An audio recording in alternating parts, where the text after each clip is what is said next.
తెలుసుకోండి రహస్యాన్ని. పరిశుద్ధాత్మ బయలుపరిచిన సత్యం. ఓటమి ఎదురైందా? నీకు అసలు ఓటముందా?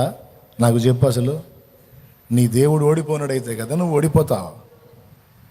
ఇచ్చి ముఖమా, నీ దేవుడు గెలిచినోడు, గెలిచి నిలిచినోడు. ఆయన ఓడిపోయింది లేదు, నువ్వు ఓడిపోయేది కూడా లేదో. నువ్వు ఓడిపోవటం అనుకునేది నీ భ్రమ. నువ్వు తిరిగి చూసుకుంటే నీ ఓటములన్నీ గెలుపులై ఉంటాయి. ఏందనుకున్నా? ఆయన అన్నాడు, నేను లోకమును మళ్ళీ వాడాలనిపిస్తుంది. వద్దులే, ఇంటికి పోవద్దు మీరు. అసలే పెందలాట మొదలు పెట్టేయాలి కూటం.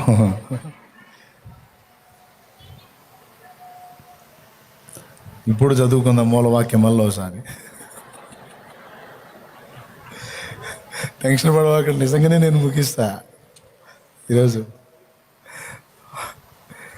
ఏమంటే బెర్క్మెన్స్ గారంటే ఇష్టం. కమ్మని ఆరాధన. ప్రేమించేదన్ రాజాని భవనము యజమానుడా, లోయలెల్లా ఉడ్చబడాలి, కొండలు కోనలు కదిలిపోవాలి, వక్ర మార్గము సక్రమవాలి, కరుకు మార్గం నునుపోవాలి. ఎందుకు?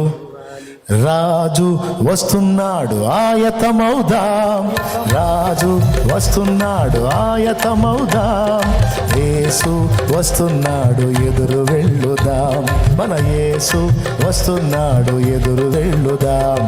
లోయలెల్లా కూర్చబడాలి, కొండలు కోనలు కదిలిపోవాలి, వక్ర మార్గము సక్రమవాలి, కరుకు మార్గమును పోవాలి.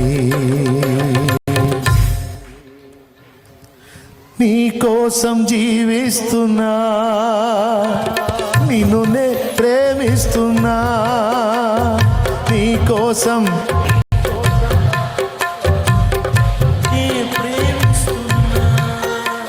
దేవునికి మహిమ. అట్లా ఎన్నోనే